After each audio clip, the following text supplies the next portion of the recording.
Hey everyone, welcome to another episode of The Shot. Cheers to Stonehenge. Ooh, this is gonna be fun. We're getting Neolithic with you motherfuckers. Don't do that while I'm taking a shot. Stonehenge! Stonehenge! I would assume that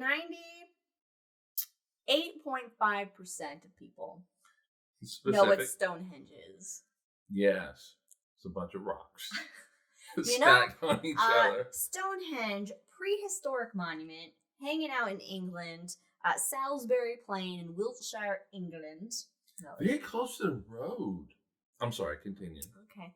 Well, it's a tourist destination now. It's gotta be accessible. Yeah. Book your tickets online. And so this is a monument that for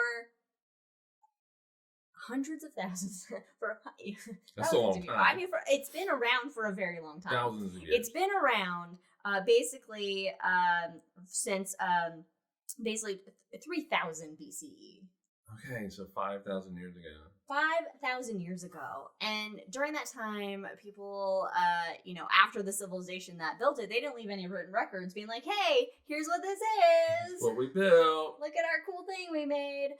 People have been trying to figure out, what is this? What could it possibly be? We still don't have an exact answer. We don't really know I have a hypothesis at the end. You have a hypothesis at the end of it? Well, all right. So basically what Stonehenge is, it's basically a bunch of stones that are arranged. There's an outer ring of vertical standing stones. These are 13 feet high, 7 feet wide stones called sarin stones. They're topped by this connecting lintel stone. All right, so you get this pie shape, like for the simple pie. Right.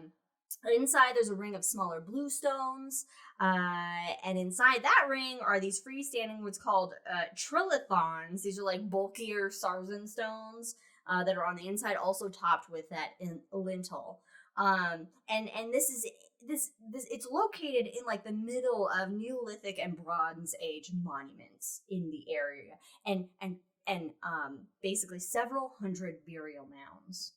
Okay. I didn't know the burial mounds. And it's what's known. These henges are what's known as earthworks. They're basically these circular banked enclosures with internal ditches. Okay. Is kind of what it is. So basically, it's had many versions. There's been several there's been many stages to Stonehenge over time as it was initially created. This outer ring, things have been added to it, things have been moved around. It wasn't all built at once. It wasn't all built at once, no. Basically, the community. Well, I won't say that. Actually, part of it could have been built. It wasn't all built at once, no. Yes, but yes. Okay, we'll stick with that. Okay, so the carbon dating of the bluestones is about 2400 to 2000 BCE. The surrounding ring about 3100 BCE. Okay. And the community that built it lived there over a period of several millennia.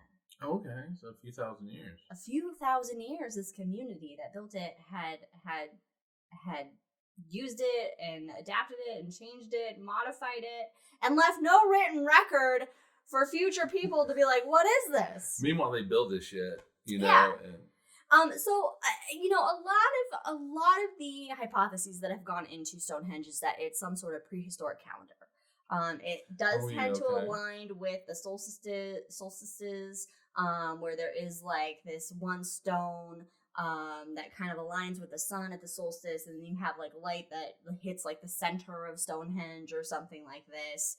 And so that's been kind of the predominant hypothesis, is that it was used as sort of a timekeeping device for like the seasons and whatnot. And there's Tim Darville of Bournemouth University he said, and this came out last year, his research saying that it was a perpetual calendar with a year equivalent to 365.25 days. Oh shit, they were close. And with like stones that are used in there to like account for leap years and whatnot, and that it has like a basis on like the Egyptian calendar, or it's modified from the Egyptian calendar or something like that. However, an opposing view has come out to this. There's from Polytechnic University, a mathematician named my iPad has autocorrected his name incorrectly. It's basically like Guy Magalia and astronomer Juan Antonio Belmont, who's at the Institute of Astrophysics of the Canary Islands in Spain.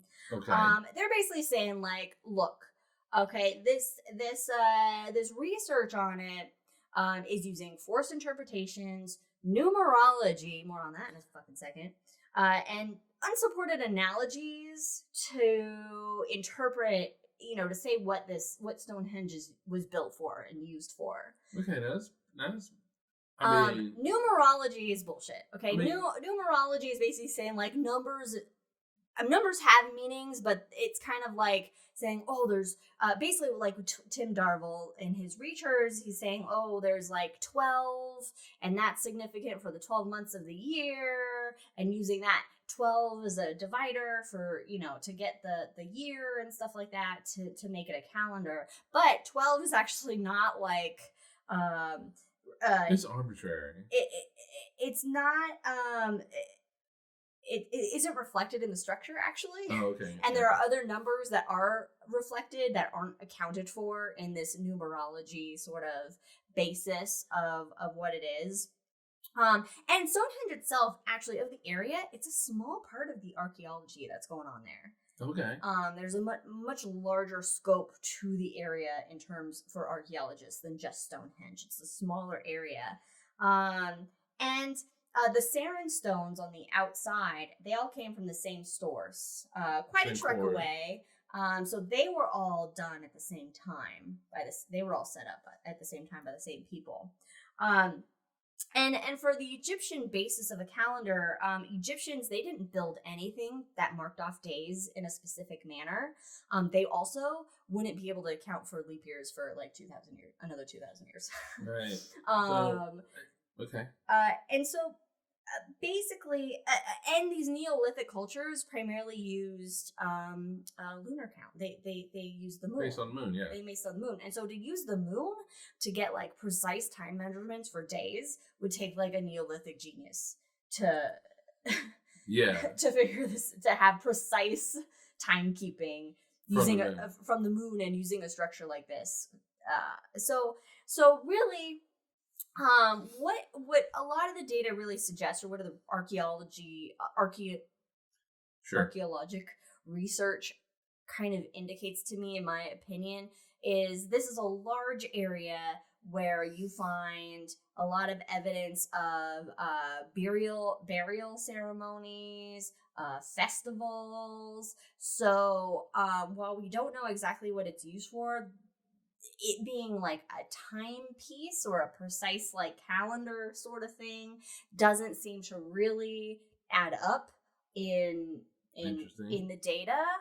Now there could be some significance with solstices to mark that indication of seasons, but I mean, if you think of like a Neolithic prehistoric people that have lived in an area for several thousand years, this, and it's a larger area, it could just be like a meeting place, like a center of where important like things like. Don't the Wiccan do that now? Well, yeah, like burials and festivals, like at the solstice, and there's always, every culture has like festivals during different solstices, like the winter solstice. Right. There were a lot of festivals that then became, our modern Christmas that we know of, for when the Catholics took over that. Saturnalia or whatever. Saturnalia for the Romans, that sort of thing. And it's all based on like different bones that are found there, animal and human, with the burial grounds and all these different things. So I have questions.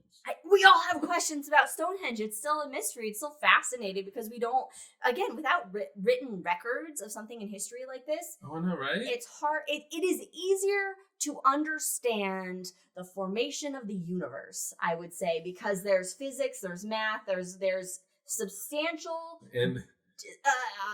things, data, and we do understand. Yeah, that can support our understanding of the universe, whereas a group of people that lived in an area several thousand years ago, not writing anything down, would go, well, yeah, all right, but I think there's an astronomical connection because it does line up. But it could have been built in a way. Yeah, to it align could have been kind of not way. The original intent. Yeah, but I do think. Yeah, as far as like a precise timekeeping device, like a big sundial or some shit, probably not. And I would say that just that it would be most likely just a place where people gathered for these different events, life events, cultural events, town events, community events. But you can get pretty close to the length of a year from its layout. So I'm sure there is some connection with you gotta write this shit down. The sky and the seasons. If you come up with an idea, you gotta write it down. Write it down. Otherwise, they didn't have internet back there. We don't have TikToks that go active. It's why Galileo is credited for all kinds of shit. So, Stonehenge, awesome. Will we ever 100% figure it out? Probably not, because we're relying on what we find in the dirt, basically, around that site. That's what archaeologists do. They rely on what they find in dirt. And then we have to put our minds other in the primary minds sources if they can find it of the time, but it's hard to get. You're not going to find that. You're not going to find a lot of primary sources of the Neolithic age. And we have to put our minds in the minds of somebody from 5,000 years ago. Yes. So anyway. Cool. I know. I like that. Yeah. Thanks for joining us on this episode of The Shot with Cosmos. Follow us on all the things, and we'll see you next time. Cheers. Bye.